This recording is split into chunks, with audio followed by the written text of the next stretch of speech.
सभी को मेरा प्रणाम, आदाब, लाल सलाम। मैं आज एक ऐसे समाज के बारे में बात करने जा रहा हूँ। वो समाज जिसने इस देश को युग वक्ता दिया हो, युग कवि दिया हो, और ऐसा एक कवि दिया हो, कबीर दास जी जिस समाज ने दिए हो, वो समाज आज बदहाली पे रहे। मैं बात करने वाला हूँ बुनकर समाज की। आज बुनकर समाज बिल्कुल बदहाली की हालत पे आ चुका है और इस देश में या पार्लियामेंट्री में बुनकर समाज को लेके बहुत मुद्दा उठ रहा है। बुनकर समाज वो समाज है जो अपने हाथों से हमारे लिए धागे से धागा मिलाकर हमारे जिस्म के लिए कपड़ा बनाता है। पावर लूम इंडस्ट्री कृषि के बाद, एग्रीकल्चर के बाद पूरे हिंदुस्तान में दूसरा सबसे ज्यादा व्यापार देने वाला है, लेकिन आज वो बिल्कुल खत्म होने की कगार पर है। और कहते हैं कि टेक्सटाइल इंडस्ट्री, भारत में टेक्सटाइल इंडस्ट्री में 60% भागीदारी जो है वो हमारी बुनकर की है, बुनकर समाज वालों की है।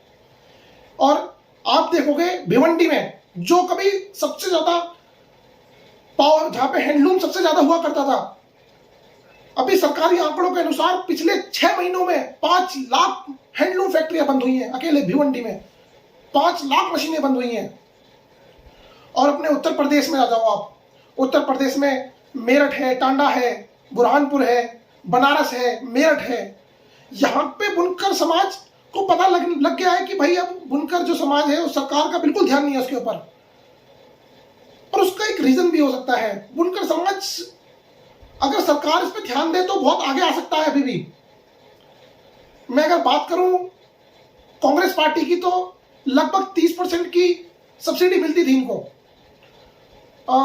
2014 में भाजपा की सरकार आने के बाद वो 10% कर दी गई, और शायद कोविड के बाद से तो वो भी नहीं मिल रही है उनको, जिससे वो बदहाली का जीवन पर आ चुके हैं। और पावर लूम इंडस्ट्री बंद करके वो लोग ईंट के भट्टों पे काम कर रहे हैं, मजदूरी कर रहे हैं, मंडी में आ गए हैं। मैं सरकार का ध्यान इस ओर लेके आना चाहता हूं कि बुनकर समाज को फिर से वो खड़ा करें, उन्हें गोद लें, उन्हें पालें। जैसे एक सांसद को एक गाँव मिलता है पालने के लिए, या एक विधायक को एक गाँव मिलता है, कहते हैं गाँव गोद लिया है।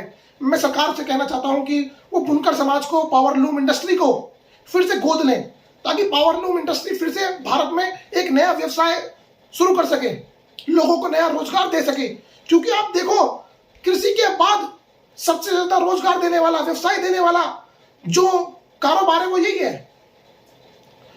और कहते हैं कि अगर हमने जो उसका तर्क निकाला, जो हमने बात करी बुनकर समाजों से, उनका तर्क आया कि हम जितने में बना के तैयार करते हैं, हमें सब्सिडी नहीं मिल रही है, हमें सरकारी मदद नहीं है अभी, तो लोग हमसे वो कपड़ा या हमसे हमारा बनाया हुआ लिबास नहीं खरीद रहे हैं, क्योंकि हमसे अच्छा लिबास और हमसे सस्ता लिबास चाइना इंपोर्ट एक्सपोर्ट कर रहा है, चाइना भेज रहा है हमारे पास।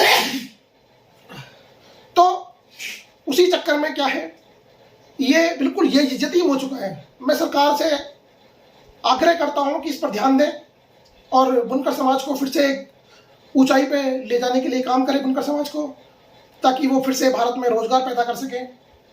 धन्यवाद।